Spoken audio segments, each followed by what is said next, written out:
On July 28, 1990, a funeral in Linden, New Jersey, became a scene of pure chaos.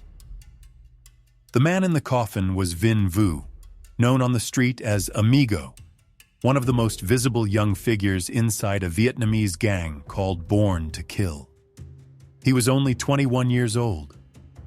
Around his grave stood a cluster of mourners dressed in black, many of them young Vietnamese men carrying the weight of grief in one hand and the tension of gang life in the other.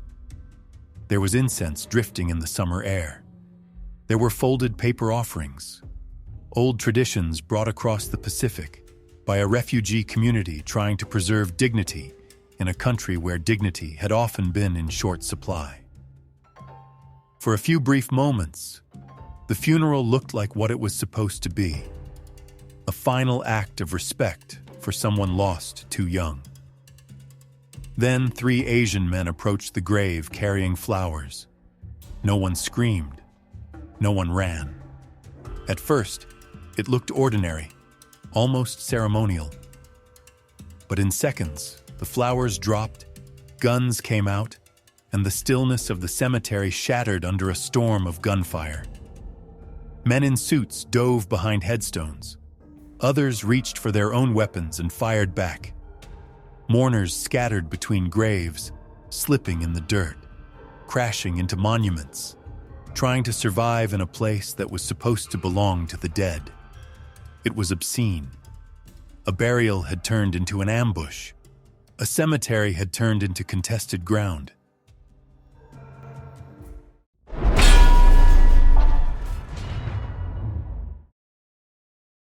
That attack was more than retaliation.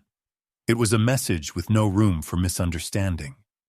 It said that Born to Kill had pushed Chinatown so deep into war that even a funeral was no longer sacred. It said the gang had become such a threat, such a provocation, that rivals were willing to send bullets into a grieving crowd just to make a point. And it said something equally chilling to the wider city. This was not just street crime anymore. This was organized, escalating violence that had crossed into spectacle. But the funeral was not where the story began. It was where the story could no longer be ignored. To understand why Amigo's burial ended in gunfire, you have to understand what Born to Kill meant to the young men inside it. This was not just another gang chasing cash or territory. It grew out of a much deeper fracture, one rooted in the refugee experience itself. In the years after the Vietnam War, many Vietnamese families arrived in North America and the United States, carrying trauma that did not disappear at the border. They had fled war, camps, loss, humiliation, and the long afterlife of defeat. What they entered was not safety in the emotional sense, only survival in the practical one. In neighborhoods like New York's Chinatown, Vietnamese newcomers often found themselves on the margins of an already stratified immigrant world. They were poorer, less connected, less protected, and often treated as outsiders even among other Asian communities. That kind of isolation leaves damage. It also creates opportunity for people who know how to exploit it. Many of the boys who ended up in Born to Kill were not born monsters. They were kids who had slipped through the hands that should have held them. Some came from broken homes. Some were runaways. Some had lived through the emotional chaos that follows migration, poverty, and family collapse. In another version of this story, they might have ended up in youth services, in community programs, in school supports, in somebody's care. Instead, many drifted into the streets of Chinatown, where older gangs, local hustlers, and the logic of survival offered a different kind of education. Born to Kill stepped into that vacuum and gave those boys something that felt like rescue. It offered identity, protection, money, and most dangerously of all, belonging. It gave young Vietnamese men the sense that they were no longer leftovers from someone else's history. Inside the gang, they mattered. They were seen. They were feared. For boys who had grown up feeling discarded, that kind of transformation could feel almost holy. It was poison, but it tasted like recognition. At the center of that transformation stood David Tai. He was not the loudest man in the room, and that was part of his power. Born in Saigon in 1956, Tai carried a life shaped by upheaval and displacement. He had been exposed to criminal influences young, moved through Hong Kong, spent time in an orphanage in Indiana, and eventually reached New York with little more than his instincts and a fierce refusal to remain powerless. He had washed dishes, hustled odd jobs, and lived close enough to desperation to understand how humiliation settles into a person's bones. But unlike many people broken by that kind of life, Tai learned how to use it. He turned instability into calculation. He learned how to read people quickly, how to identify hunger, shame, and resentment, and how to fold them into his plans. What Tai understood better than almost anyone was that Vietnamese youths in Chinatown occupied a deeply humiliating position. They were often seen as useful muscle by Chinese gangs, valued for their willingness to fight, but never treated as equals. To Tai, that was intolerable. He did not want Vietnamese boys working for someone else's power structure. He wanted to build one of his own. He wanted a gang that did not ask for respect, but took it. One robbery, one threat, one killing at a time. And that is what made Born to Kill more than a local gang. It became a statement born from pain and warped by ambition. It said that the people at the edge of the neighborhood would no longer stay there quietly. But statements like that can rot quickly from the inside. The hunger for dignity became hunger for domination. Brotherhood became discipline enforced through fear. Pride became violence dressed up as justice. By the time Amigo was buried, Born to Kill had already become too reckless, too visible, and too insulting to the criminal order that existed before it. Gang members had marched through Chinatown carrying banners with his name and BTK's symbols, turning mourning into a public act of defiance. It was not just grief, it was provocation. And in the underworld, public provocation rarely goes unanswered. The gunfire at the funeral was not the beginning of Born to Kill. It was the moment the gang announced itself to the wider world in the most brutal way possible. A group of Vietnamese youths, shaped by exile, neglect, and anger, had found a leader who knew how to turn all of that into force. What followed was not just a gang war. It was the rise of a criminal organization built on the emotional wreckage of migration and on a promise that being feared was better than being forgotten. David Tai understood something that many community leaders spend years trying to repair, and that many predators learn to weaponize in an instant. When a young person feels unseen long enough, almost any form of belonging can look like love. That was the real engine behind Born to Kill. Tai did not simply recruit for muscle. He recruited for emotional vacancy. He looked for young Vietnamese boys who had already been peeled away from any stable sense of home. Runaways, teenagers from fractured families, kids drifting through Chinatown, boys whose parents were overwhelmed, absent, traumatized, or unable to bridge the distance between survival and parenting. Some were still in their early teens. Some were barely old enough to understand the full consequences of carrying a weapon, joining a robbery, or swearing loyalty to a gang whose very name sounded like a dare to fate. Tai gave them exactly what they were starving for. He gave them a story.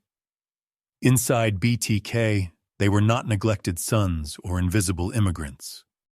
They were brothers, soldiers, men with purpose. The gang had symbols, language, ritual, and a crude mythology that made death look like destiny. The initials BTK, the coffin, the 3 candles, All of it was dramatic in the way young men often find irresistible. It made their lives feel cinematic.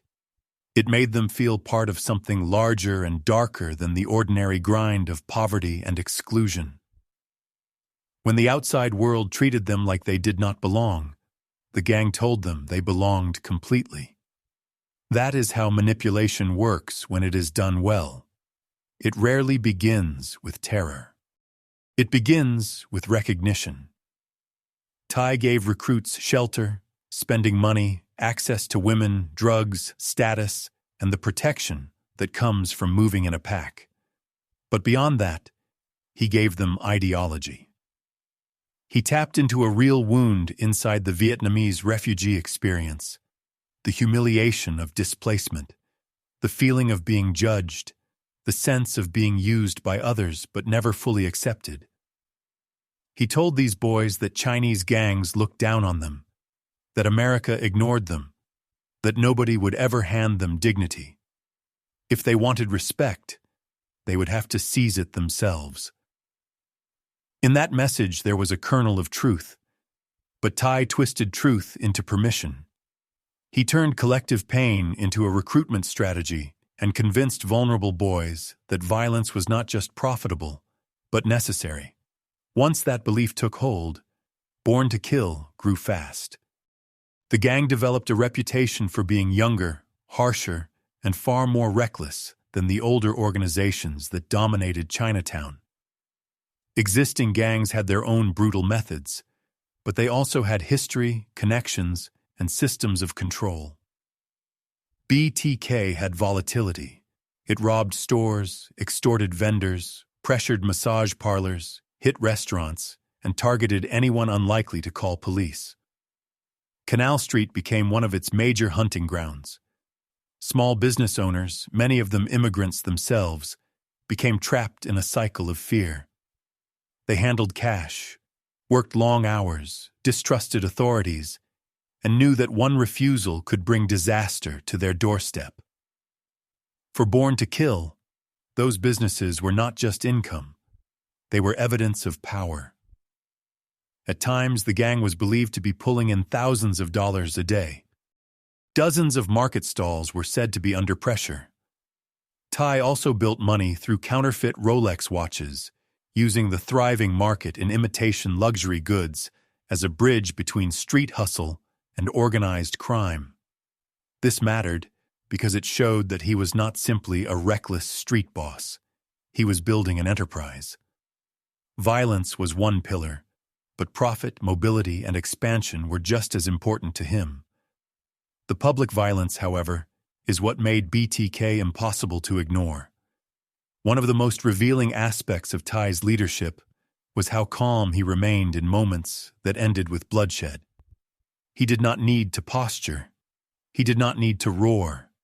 He could speak lightly and still send someone to die. That composure made him more frightening than many of the younger men around him, who relied on adrenaline and display. Thai relied on certainty. He gave orders as if he were managing logistics, not lives. A confrontation on Canal Street in 1989 showed exactly how he operated. Two members of the Flying Dragons insulted Thai in public. For a leader obsessed with image, it was the kind of humiliation that could not be left unanswered. But Thai did not lash out on the spot. He waited just long enough. Then he directed Lam Trang, one of his trusted enforcers, to act. Seconds later, gunfire broke out, and the rivals were dead. The response was fast, cold, and deeply strategic. Thai understood the value of theater. He knew that violence committed publicly and decisively could shape an entire neighborhood's perception of power. That same logic drove his conflict with the Ghost Shadows. Thai's decision to walk into Winnie Lounge on Bayard Street, a known Ghost Shadows location, was not accidental bravado. It was theater again, a way of saying that BTK feared no one, respected no old boundaries, and intended to rewrite Chinatown's order on its own terms. When the confrontation escalated and a bombing followed, killing and injuring multiple people, it became clear that Tai was no longer trying to earn a place within the existing underworld. He was trying to rupture it. By then, even the older bosses were paying attention. Benny Ong, known as Uncle Seven, represented the established criminal authority of Chinatown, the kind of figure who understood that survival often depends less on raw violence than on stable systems and negotiated limits. Tai's refusal to fold himself into that older order revealed the full scale of his ambition. He did not want recognition from above. He wanted supremacy. But that ambition carried a fatal weakness. Tai was building a machine out of boys who had been damaged by loss, instability, and displacement.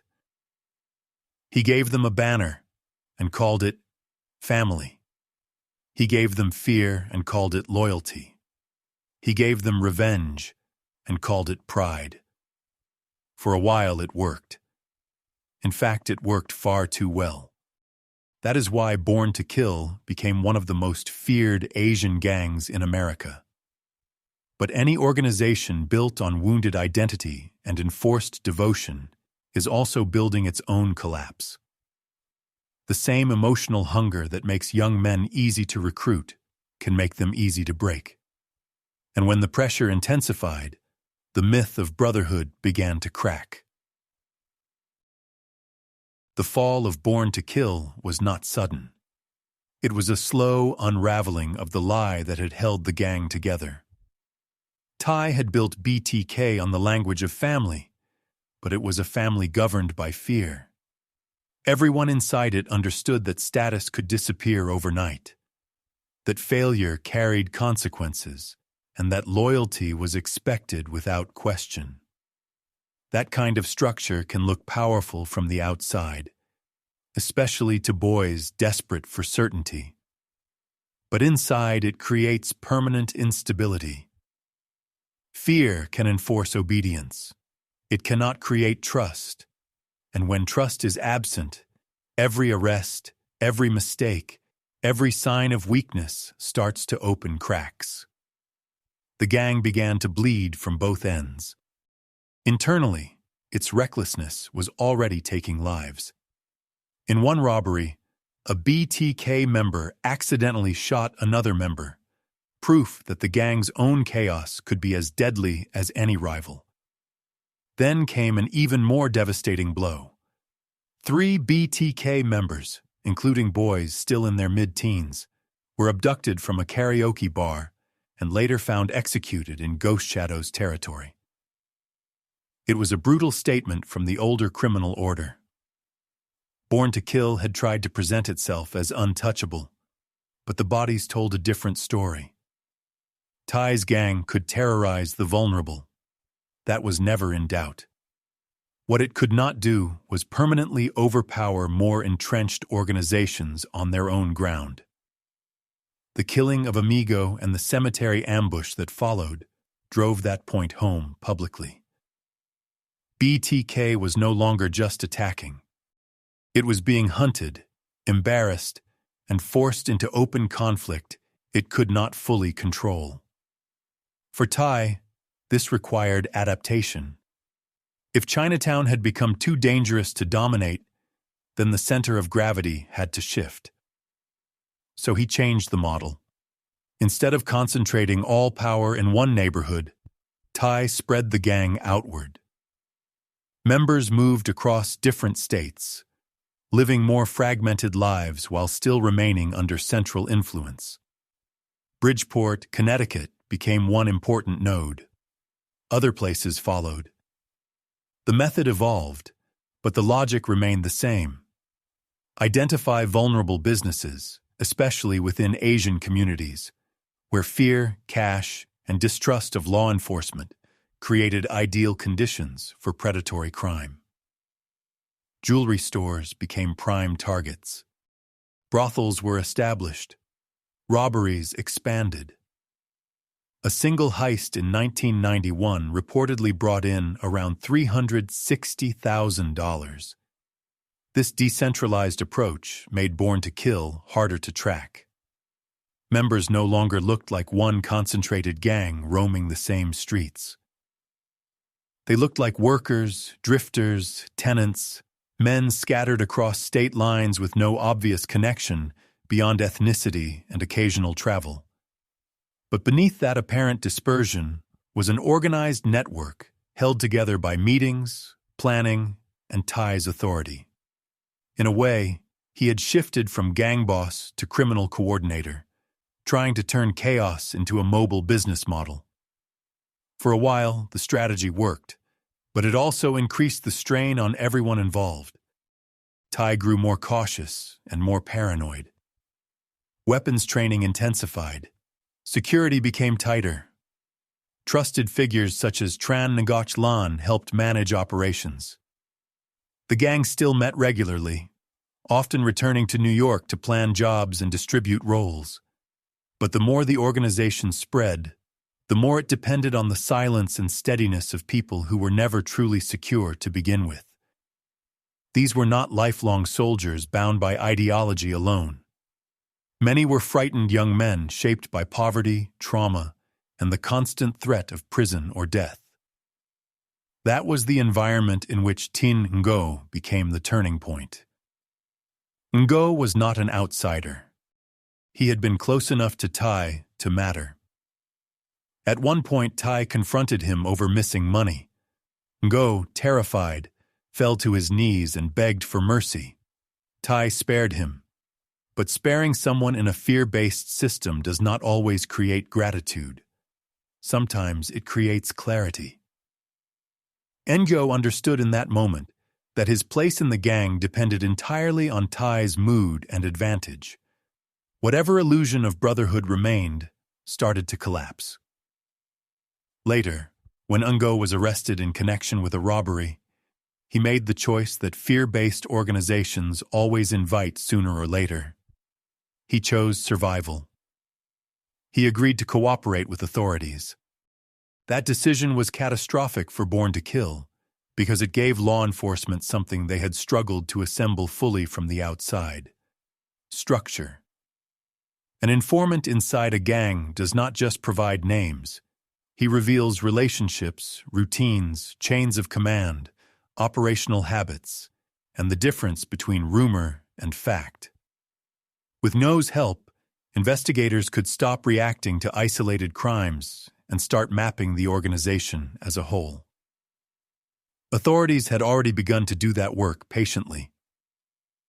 In one incident, BTK members were stopped while preparing for a jewelry store robbery in upstate New York. Weapons were found, but instead of moving too quickly on narrower charges, investigators kept building towards something larger. That patience mattered. Born to Kill had thrived in part because it moved fast, spread out, and relied on fear to keep victims silent. But once the state could see the pattern, the gang's speed stopped being an advantage.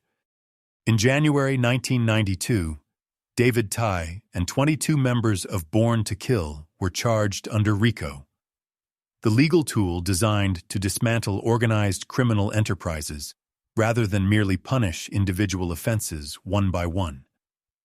That was the moment the gang's mythology finally collided with a system capable of recognizing it for what it was: not a loose collection of angry young men, but a structured organization built around robbery, extortion, violence, and command. Ty denied being the mastermind.